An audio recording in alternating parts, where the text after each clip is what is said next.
Why, hello, everyone. Welcome to Kiki and Kibitz. It's me, Mary, on this manic Monday. Welcome, everyone. I am coming here tonight with this Manic Monday edition of 90 Day Oy Vey. We have a David and Annie baby update. And happy birthday, Josh. And of course, Jasmine shenanigans. I mean, I'm even getting sick of talking to her. Like, I'm making myself sick talking about her. But like I said in my last video, she's like an infection. She seems to be spreading everywhere. So I'm going to let you guys start coming into the room. Hi, Mary Beth. Hi, and bye, Menopausal Queen, one of my trusty moderators. She has her granddaughter with her tonight. So she popped in to say hi, remind everybody, be nice, behave yourselves. Just kidding. I love my live chat. My live chat is the best. You guys are always respectful. I love your banter. It's fucking fantastic. So hi Mary Beth, hi Sherry, hi Paula, hi Vicky, hi Debbie, hi Alice, hi Wendy's Front Yard, hi Christine, and hi Shelly. Thank you everybody for joining me. Um, Hi Sprouty. Hi, Roxy Rue. I know it's 7:20 East Coast time, and Last Resort is going to start in 40 minutes. So I'm going to try to wrap this up in 40 minutes time. Hi, Felonious. I hope everyone is having a good Monday. I am trying to prep for my Bahamas cruise. We're leaving on Sunday. We're going to be gone for a week. I have a bunch of things coming up this week. As you guys come into the room, let me tell you what I have going on. I have a very special interview scheduled for tomorrow morning before I go to the dentist. I'm going to tell you guys, Cheedy and I are going to sit down and have a chat, and he wants to spill everything. I've been talking to him the past couple of days, and yeah, he wants to spill everything. So him and I are sitting down tomorrow for an interview. And I am also going to interview Gino's ex before Jasmine, Lindsay, the one that supposedly got Jasmine fired from her job by sending nude pictures to her job. And we all know that's bullshit. Well, I'm going to sit down with her because I just thought to myself, you know something? Why haven't I had an interview with her yet? So I'm going to interview her this week. So, and if you guys watch 90 Day UK, I'm interviewing Tony and Nui on Thursday night. So that's basically what I have going on. I'm trying to get a bunch of interviews in so you guys have content to watch. Well, I'm gone next week.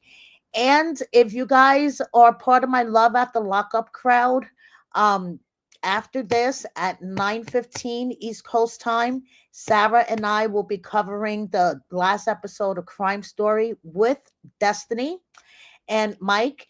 And Sean will be joining us to give us some hot tea never heard before about his relationship with Destiny. So if you're a Love After Lockup fan, make sure you tune in at 9:15 East Coast time or catch the replay. That's going to be pretty cool. Hi, Deirdre. Hi, Just Joe. Hi, Stacy Lynn. Alice, light one up with me. That's what I'm here for. So I know, Just Joe, the YouTube notifications really suck. You are not the only one that doesn't get notifications, and I don't know why. I really don't. Hi, Venus. Thank you for joining me. So, hey, Natalie. Thank you for joining me. Okay, let's get right into 90 Day Oy Vey. Hi, Shilly Shally. How are you? Okay, here we go. This is me realizing I lost an hour of sleep. On top of that, daylight savings time has totally fucked me up. I don't know about you guys, but losing an hour of sleep has totally thrown me off. I look up and I'm like, oh shit, it's fucking 5 o'clock already. Where did the day go? So let's start off with Greg and Joan. They're a very interesting couple. I'm getting flashbacks of Larissa, Colt, and Mama Debbie. But Greg is selling sourdough. He has chickens in his backyard, which lay eggs for him, which I think it's a great move considering how much eggs are nowadays. But he also set up a Instagram account, Dough Brothers Bakery, and they have a website as well. And he says that he's taking orders, which I'll get into that in a second. So when you go to their website, there's not a sourdough bread loaf to be found, but there's a bunch of merch on there. So I contacted Greg to ask him how much it would cost to get a loaf of sourdough and some cookies because I want to review them for you guys. So um the cookies are $7 $7 a dozen, and a plain loaf of bread is $10. A loaf of bread featuring vegetables like the garlic and onion loaf are $12, and any loaves of bread featuring like meat and cheese, meat and vegetables, vegetables and cheese are $15. He says it's typically a 3 to 5 pound loaf of bread, and it takes about 30 hours to make. Um, from start to finish to produce one loaf. I use organic, non bleached stone ground flour. A plain loaf of bread only has four ingredients in it. Anything I use, I like to use organic ingredients and the best ingredients I can find. So I sent him a message back that I would like to buy a meat and cheese loaf and one of my options and a dozen of cookies. And would it be possible to get it to me by the end of the week? He lives on Long Island. I live in Queens. That's not too far. I don't know how he's delivering, the bread and stuff. So I'll keep you guys informed. And who knows, maybe by the end of the week, I'll be sitting here eating sourdough bread and sourdough cookies. So we shall see. And yes, Natalie, I agree. He should have taken that state job. So here's his cookies. We shall see. I'll let you guys know if I do get a loaf of bread. And Joan, I mean, she must have like real love for him to come over to the States because she truly does have a better life in Uganda than she would have here, honestly. So, she is the director of a nonprofit organization, and she has a GoFundMe to try to raise funds. And basically, the purpose of her nonprofit organization is to is a beacon of hope for vulnerable women and children in Uganda, Africa. We are dedicated to empowering and supporting families, particularly those without parents or access to basic resources. Our mission is to create sustainable opportunities, teach valuable skills, and provide critical support to lift families out of poverty. Currently, we sponsor 50 children and nearly the same number of women, offering them access to education, food, soap, clean water, and essential sanitary methods. We also teach life changing skills such as crochet, providing women with a source of income to support their families. We offer vulnerable women and children medical services who have no access to medication. However, we know that we can do more. Our goal is to grow our impact and reach even more women and children who need our help. With your support, we aim to build our own school to provide a safe and nurturing space for education and skills training. Additionally, we dream of establishing a small clinic to offer vital health education, focusing on sex education and AIDS awareness, which are key to promoting a healthy community. The work we do is making a tangible difference, but we need your help to expand our efforts. With your generous donations, we can build a future where even more women and children have the opportunity to thrive, stay healthy, and access the tools they need for a better life. Together, we can make this vision a reality. And it has a $4,000 goal.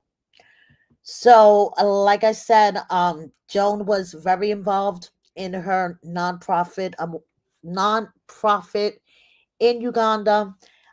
It seemed like that she had a very good life there, so she must love Greg a lot because I see Coty Larissa Mama Debbie 2.0.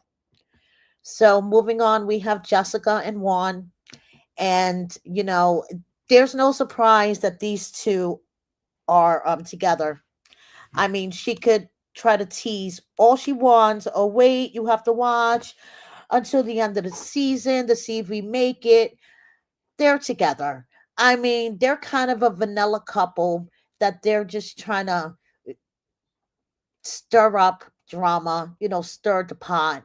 We have the friends stirring the pot, but we know that these two are still together and they're planning a group trip with the fans to go to Costa Rica. So if they aren't together, then why are they planning a group trip? And why is my iPad giving me technical difficulties? Sorry.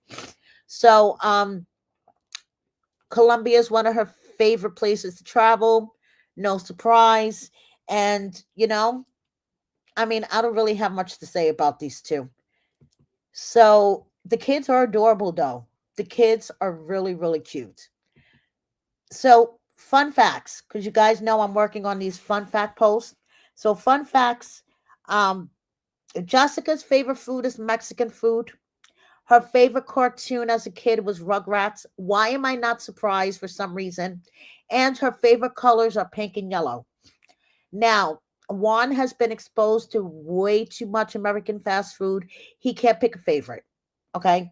His favorite activity to do with the boys is just to spend time with the baby and play video games with the older ones. And his favorite color is red.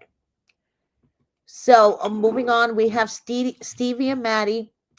The way Maddie reacted to Stevie's cat, I was cracking the fuck up because yes, as Americans, we have to remember in other countries, cats and dogs are basically street animals and street pets. They are not in homes and on people's beds like we do here in America. So Maddie's reaction to the cat is hysterical. I think the cat is fucking beautiful. Okay. And basically, she started off teaching, working for several ESL companies, but eventually she made the leap working for herself, and she started growing herself through social media platforms. So that's basically how she got her clients to teach English and how she met Maddie. So, basically, Christmas and Halloween are her two favorite holidays. She does could see herself moving out of Mississippi, which is great. I'm glad that she's open minded to moving out of Mississippi because I think if there's ever going to be an issue between her and Maddie is where they live because Mississippi. I mean, yeah. Okay, so she is doing paintings, and now this is another thing that I'm in talks. So she does pet portraits. So I sent her a picture of my cat. I asked her how much a pet portrait would be for my cat. And she's going to get back to me in a couple of days. She's working on a link for her website so people can go and order and get quotes. So hopefully, I'll be able in the next couple of weeks. I don't think this is going to happen before I leave to my cruise, but I'm going to get a pet portrait of my tiger from Stevie. So let's see how that works out. And of course, you guys know I'm going to show it to you. So that's my goal. Okay. I want to try out all of these cast members' little side hustles to the extent that it's not really overpriced. Okay, I know $15 for a loaf of bread is kind of like, are you kidding me? But I live in New York, so I'm not surprised. $15 for a loaf of bread. But like I said, I'm going to contact David about their cooking lesson. We're going to get into David and Annie pregnancy update in a minute. So I'm going to give them at least a month or so before I contact David again. And I'm really going to try to get that cooking lesson from them. But all of these cast members that have these side hustles, I want to see what it's all about so I can review it for you guys and, let you know what's out there. So moving on. Stevie's cat, okay, who is the true boss of the house, just like my cat is the true boss of the house. You work for your cat and not the other way around, which is damn right. So Stevie does have two children, which she is protecting from all, from TV and all this for now. She hasn't met Maddie's family in person. She's been able to video chat with them and message them with translation. She could see why Maddie misses them so much. They're wonderful people. So, it's really refreshing to see. I've said this before, an American who actually understands the sacrifice that her foreign partner is making to move to the States and to be with her. So it's really, really refreshing. So moving on, um, Maddie has never lived or even visited any other countries except for Turkey. Okay, and the reason is that 2 years of military service is mandatory for men in Iran. If they don't serve, they can't get a passport unless they're students. I finished mine not too long ago, and those were the hardest times of my life. So he says, check this out, fun facts about Maddie. I still have recurring nightmares almost every week. My military service days, OMG, in every nightmare I have to serve again, and it's just as awful as before. I accidentally go back to Iran without realizing my visa is single entry. Stevie is furious, and I have no idea what to do. So those are his two recurring nightmares. Okay. Stevie is the first American he's dated, one and done.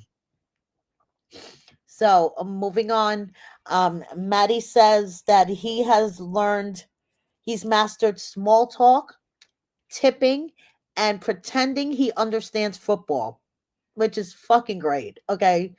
So moving on, we have Mina, which I'm still trying to understand why she came over here from Paris. I mean, you have a choice of living in Paris or living in the United States. I don't know if it's just me being a little biased, but I would live in Paris. I mean, come on. We to Paris. So Mina posted her covering her eyes right before last Sunday's episode aired. I don't know. Um I like her so far. I mean, I do smell a little bit of a gold digger, but hey, she has Mark's kid. She's here. Like I said, Paris, we. Why would you be in the States? I mean, obviously, she does love Mark. She does want to have another child. Is it to lock him and his finances down? Yeah, probably. But do you blame her? Honestly. So, we shall see. Martini Pat is a fucking vibe. If you guys did not watch the episode yet, Mina met Mark's neighbors, and they're like all older people, like my age, in their 60s. And she's like, oh my goodness, I haven't met anybody below the age of 50. Well, your husband is like what, 53, 54? So what do you expect? But anyway, one of the neighbors she met was this woman called Martini Pat. I want Martini Pat to be my friend. Martini Pat, if you happen to be listening, hit me up on Instagram or Twitter or Facebook. I want you to be my friend. So, moving on, the throuple couple, they're also like an infection. Every time I go on my social media, they're everywhere. Okay. And now, considering that it's three of them, it's like triple, like worse, triple 10 times. I'm like, God, somebody shoot me in the head, please. So Ani posted to her story. She loves the way her skin looks after her laser treatment. Vicks is the worldwide remedy for everything, which is so true. And these messages in Spanish between her and her ex, and I basically, get out of this that her ex was trying to get her back, and she basically laughed at him and told him to go away. So, like I said, The throuple couple, in particular, Matt and Amani, are everywhere. They are everywhere on Instagram, Facebook, Reddit, TikTok, you name it. I'm like, oh my goodness, please stop it. It's only episode 5. So now we have some fun facts about Amani and Matt and Annie. So Annie's favorite song is Send My Love by Adele. Her go-to drink is champagne, and her favorite color is white. And Matt, his favorite meal to cook is meatloaf. Okay. His favorite movie is Airbud, and his favorite color is yellow. Amani's, I forgot to put in here, unfortunately. So I will share that with you guys next week. I swear, no shade. Honestly, I forgot to stick hers in there, but I will show it to you next week. And you guys know I'm doing this post for Instagram, where the first week of the season, I sent out DMs to all the new cast members and asked them 3 questions. So next week, I will share hers. I promise. So, like I said, they have been all over the place, all over my social media. They hung out with Josh for his birthday. Okay, check this out. It was Josh's birthday this week, and he had a couple of parties. Are we surprised? So he was hanging out at the club with Matt and Amani. I have to mute the music for this one. So here we go. Happy birthday, Josh.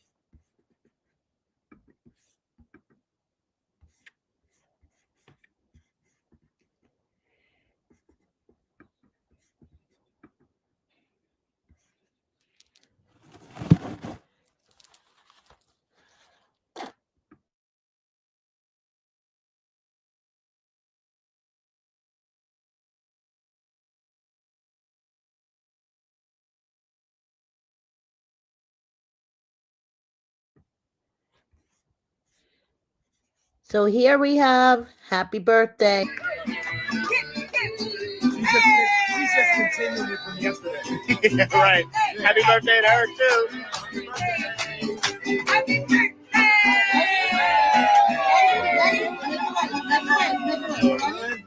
One, two, three. Happy birthday. Hey, happy birthday.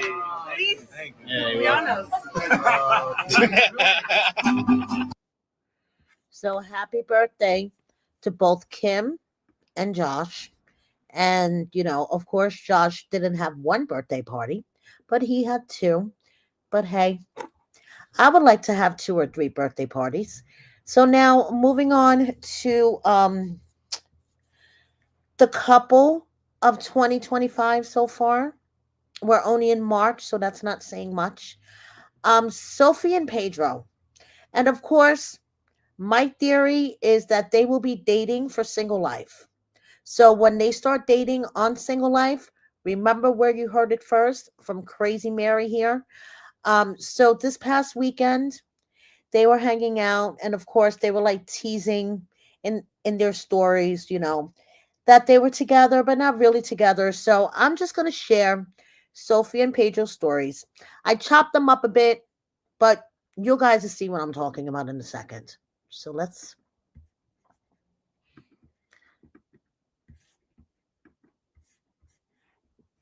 Okay. So Sophie and Pedro were hanging out, and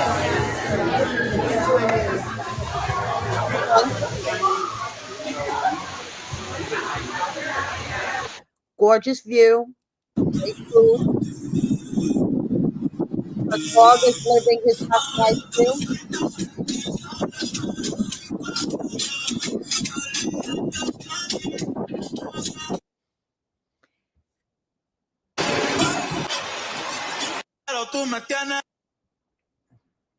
Okay, so now that are getting in trouble. Okay, this is a concert that she was attending. Okay, so now Pedro's stories.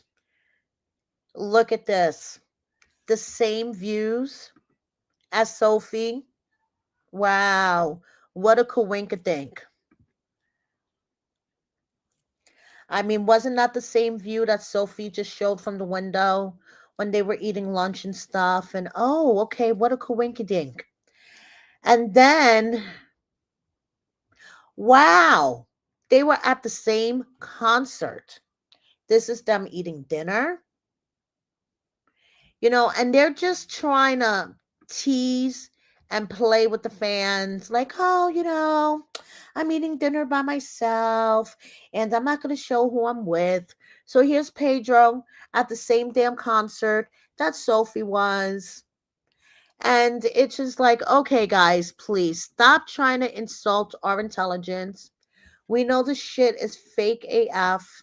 If you guys are, quote, dating, it's for TV.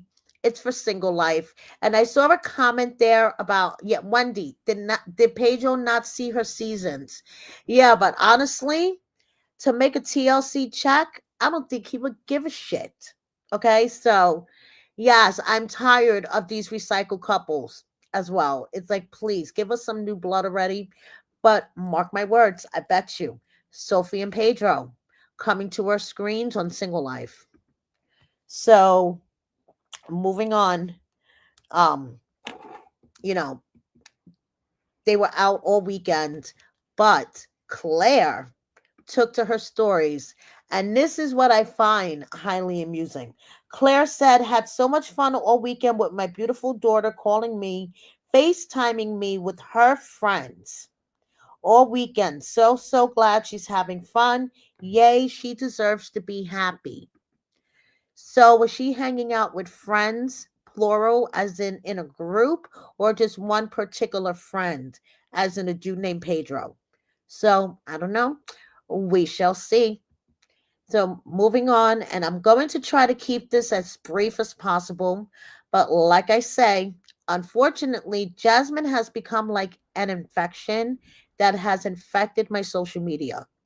So Stephanie did a TikTok where she's covering basically that Gino met up with his ex. And yeah, let me just share it with you guys. And of course, Jasmine had to be in the damn comments.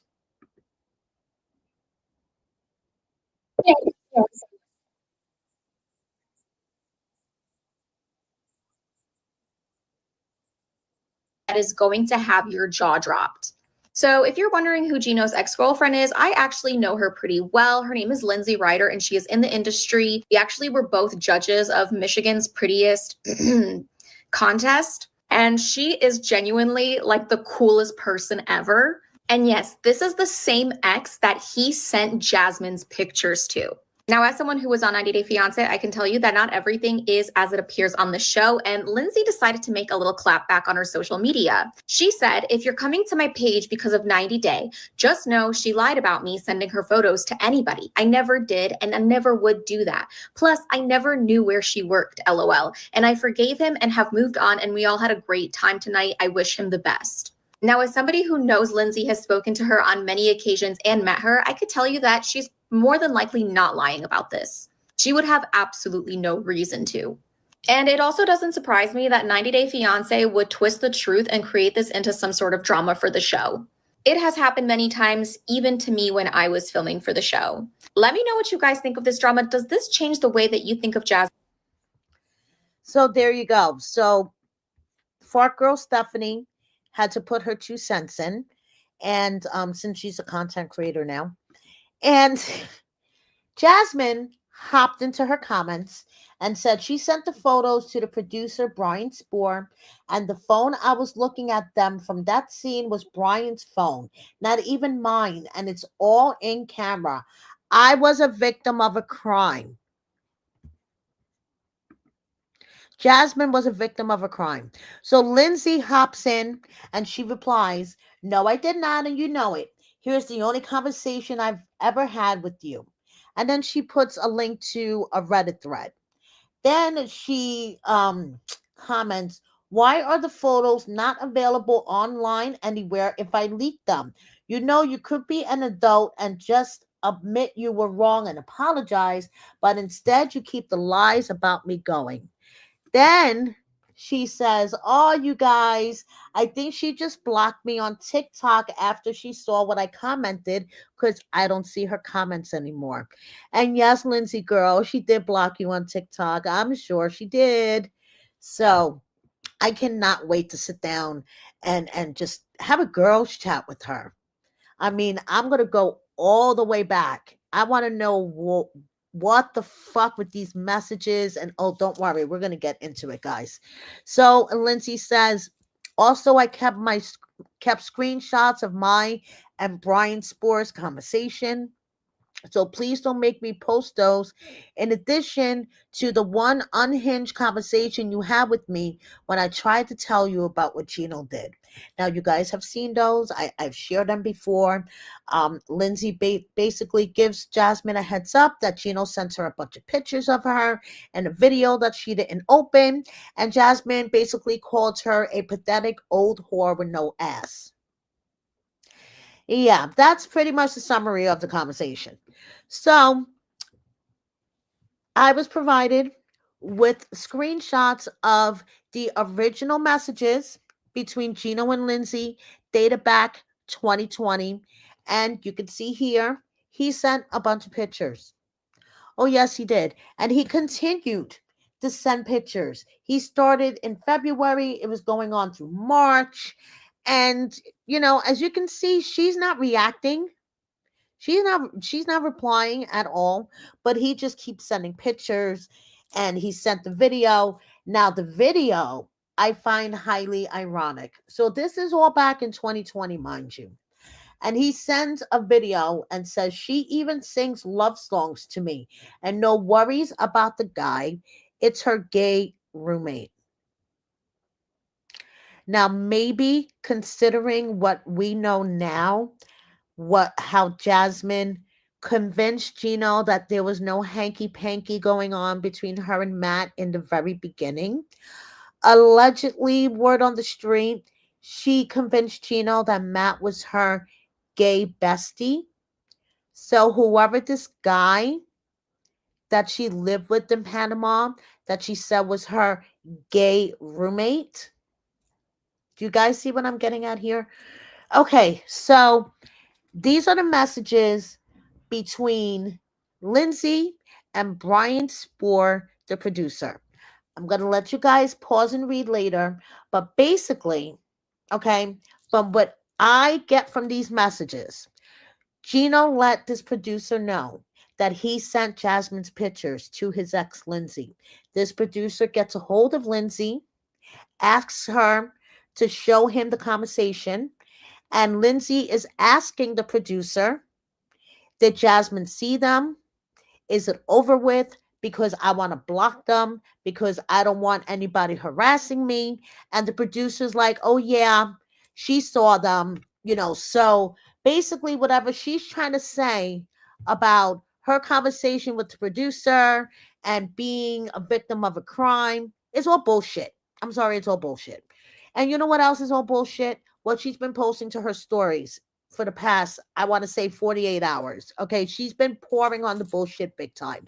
So she posts a picture of Juan and says, first day of junior high school, Juan has joined a fully bilingual school. His English has gotten so much better. We will all be together soon, my lovely prince. And like I keep saying, that will be impossible because she is not his biological mother and he is currently living with his biological father. Then she says, I'm feeling so sad today. Not only today I will be getting my children ready to school, but I will also start a new school year as a teacher. I did it for 16 years until I couldn't do it anymore. So many years preparing academically and doing something I love so passionately to lose it for being naive and trusting others. Evil exceeds my understanding. So here she is still on the train that Lindsay sent the nude pictures to her teaching job in Panama, and that's what got her fired. When Gino has actually publicly said on Instagram that it was a personality conflict between Jasmine and her boss that actually got her fired. But no, she's just pouring on the bullshit more and more and more. So here is, her and baby daddy Matt. Okay. And then this is what fucking cracks me up. Okay. She says, "Morning, guys. For those who followed me long enough to know that I'm a very unproblematic person in social media, but there are a few things that have gotten very out of control and I need to get rid out of my chest." So now, like I talked about in my last Oy vey, Jasmine has not appreciated Uncle Marco speaking out against her on social media. And Uncle Marco hasn't been very kind either. And he's made some allegations that are like, it's especially the allegation involving Dana and Jasmine.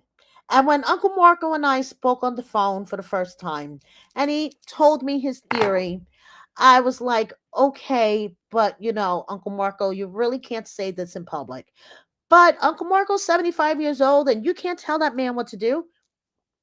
He's a 75-year-old, stubborn Italian man.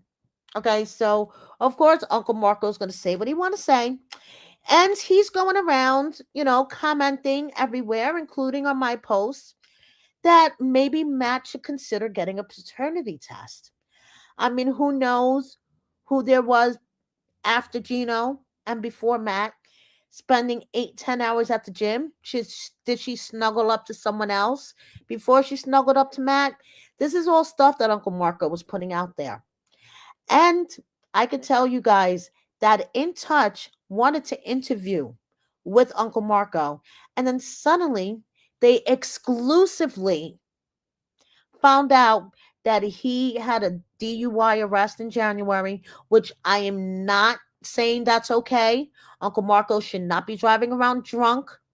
75 years old, he fucking knows better. If he's listening to me, you know better, Uncle Marco. But Jasmine just decided, let me just do a little leaky leak to In Touch, and his mugshot was slapped everywhere. Okay, so now, if that wasn't enough, she says, "Marco, Gino's uncle has been slandering my name not only on social media but everywhere. He has falsely accused me of having an affair with his nephew Dana, who is a brother to me, and stating that my baby could be Dana's.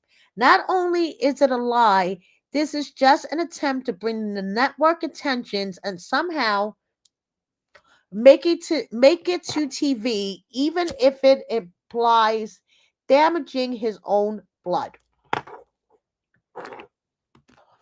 Then she goes on to say, "Marco, you would have never walked me to the altar if I had known who you truly are. Not only you never cared about your own children, but you tormented your daughter and her family to the extreme. Her husband and children got a restraining order against you. Stop driving high and under the influence as you got arrested recently. You might harm somebody innocent. And get my baby name out of your mouth." Then she tags Dana and cousin in law Michelle and says, "You don't deserve any of this. You are the most lovely, very family oriented, and amazing parents to your children ever. I do apologize for all this. I love you both, and we will always be family. My children are very lucky to have you as their uncle and auntie, and we all love you to pieces." Then she says, "I'm lucky to be alive after everything I have endured in silence. I know you have gotten to know the loud Jasmine that copes with being irrelevant and making jokes, but you have no idea the living hell I've been through. As I reach the last months of my pregnancy, if you follow me here, I just kindly ask you to be nice. I use this platform as a safe space for me and others. There are many other 90-day sites you can throw all the hate you want, but not here." And so, like I said, her bullshit meter has been on high.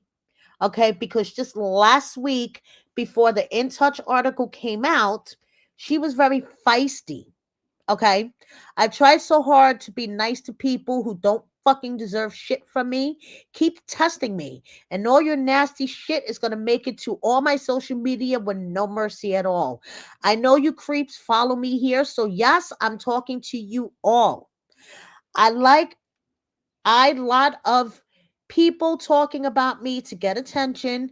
That's all they care about because their tiny little ego always craves for it. But I ignored them, not because they're right. It's just because you can see from miles they're just clown. And honestly, I don't care about what they do because they're insignificant to me. And then she did a story where she said she's not talking about bloggers, she's not talking about any cast members. Okay, it's just, this person that keeps saying nasty things about her baby. And I said in my last video that she was referring to Uncle Marco because a couple of days later, In Touch magically knew about his January DUI arrest. Just saying. So Jasmine goes from eating food from a pot, okay, and wondering if she has twins to cranking up the bullshit meter some more. And she went to the hospital today because she's not feeling well. But she's dressed up in her best Fashion Nova dress and heels. Just pointing this out. Okay, she's not feeling well at the hospital, but check out this outfit. So I just think that Jasmine cranks up the bullshit, cranks up the pity and the sympathy, because she knows what she has done. Not only has she cheated on Gino, she has basically put like a slant in between a family, a divide. That's the word I'm looking for. A divide in a family because now, like, Dana and Michelle are on the outs with everybody else because of Jasmine. And it's just like a bad situation. And basically, the common denominator of all this is good old Jazzy. So, like I said, and Dana jumps into comments to protect her. Okay, Michelle has been jumping into comments to protect her. And I'm just wondering why. And of course, in my opinion, they decided to hop on the Jasmine TLC train because they figured her train might last longer than Gino's because she has a new relationship. So maybe we could do happily ever after with Jasmine and Matt because they are filming Single Life. So wouldn't that be the perfect segue? And Michelle and Dana is just along for the ride. So and Matt's washing baby clothes. Um, Now Jasmine has said no. Actually, Dana said that Jasmine doesn't talk badly about Gino at all online, but Gino constantly has people defending him and talking badly about Jasmine. Um, well, you see right here, someone says Gino, and she says watching corn. She always has to throw the jabs at him. Baby daddy's washing clothes. There's a fake TikTok. Okay, Jasmine, we get it. But even though Dana and Michelle may be defending Jasmine left and right, Gino's sister, she's not playing. She's everywhere. I see her commenting everywhere how much she loves her brother and basically how much of a piece of shit Jasmine is. So, yeah, I'm so tired of talking about her, but she's like a freaking infection. So now, for another pregnancy that doesn't involve Jasmine, Annie is being induced. Okay, she's being actually probably induced in an hour, New York time. She is being induced 9 a.m. Thailand time, and baby girl Annie is finally going to be here. I cannot wait. This is a pregnancy that seems to have lasted forever for me. So, yes, she's being induced, and the baby will be here before you know it.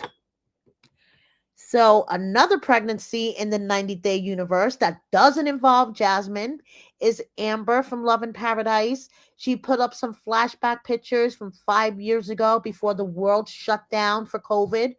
I'm hoping she is doing better. As you guys may or may not know, I reported a couple of videos ago that she broke her foot, her ankle. I mean, and she's like 6 weeks away from giving birth. So, Amber, if you happen to be listening, I hope you're doing okay. My thoughts and prayers are always with you, girl, and hang in there. Okay, just hang in there because I swear you will look back at this time and laugh eventually. I know right now you probably feel really, really shitty, but hang in there, girl.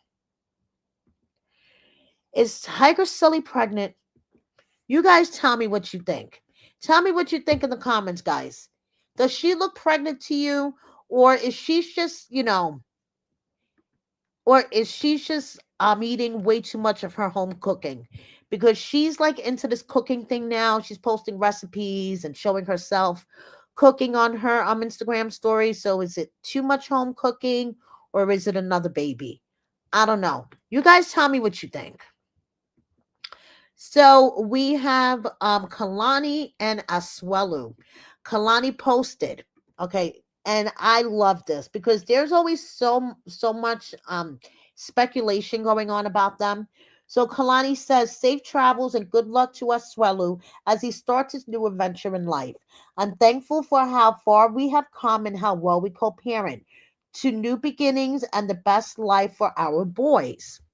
So no, he was not deported back to Samoa. Okay, he is going to Thailand, and he's starting this whole great new adventure in his life.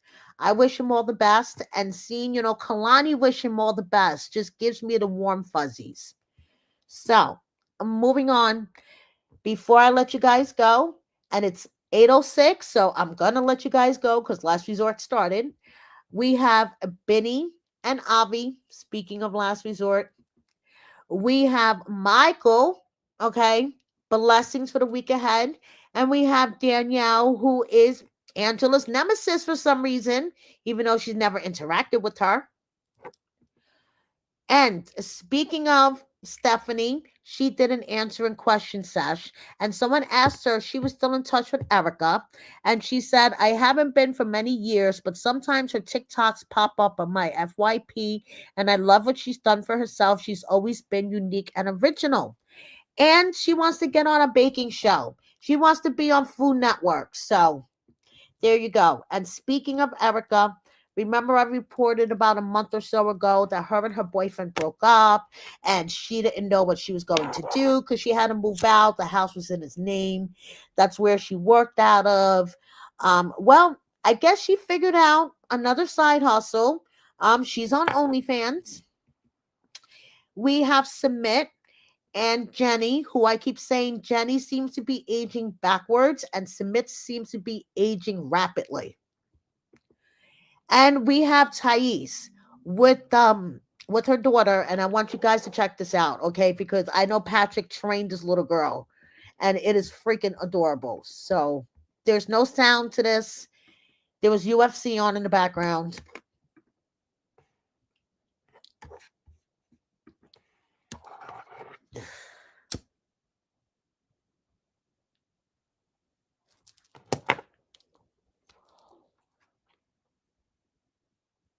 And take down. Take down mommy. That's right, Elise. Take her down. Daddy's been training you for a year already. Okay. I see a question about Michael. Let me just get myself back up on stage. Okay. So I checked into Michael and Angela's divorce case about a week or so ago. And like I said, it's been stagnant. Okay. Basically, Angela got a new attorney. I want to say in the middle of November, beginning of December. And then the new attorney started sending affidavits to Michael's attorney. Michael's attorney sending affidavits to Angela's new attorney. And the last activity was, I believe, at the end of December. some affidavits going back and forth. So I don't know if they're in private negotiations, perhaps, between the attorneys and Angela and Michael, to end this. But as in court activity, there hasn't been anything since the end of December.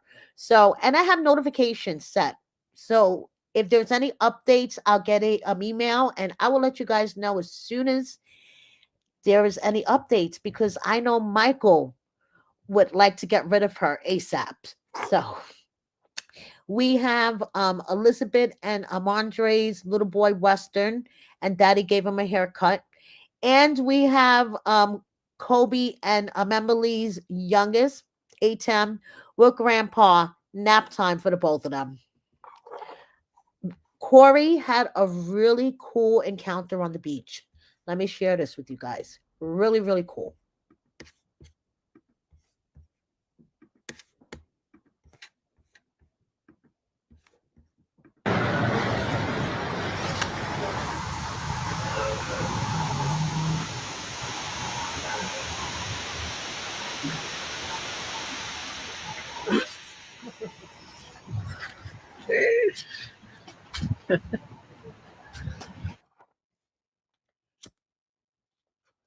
Isn't that cool, you guys?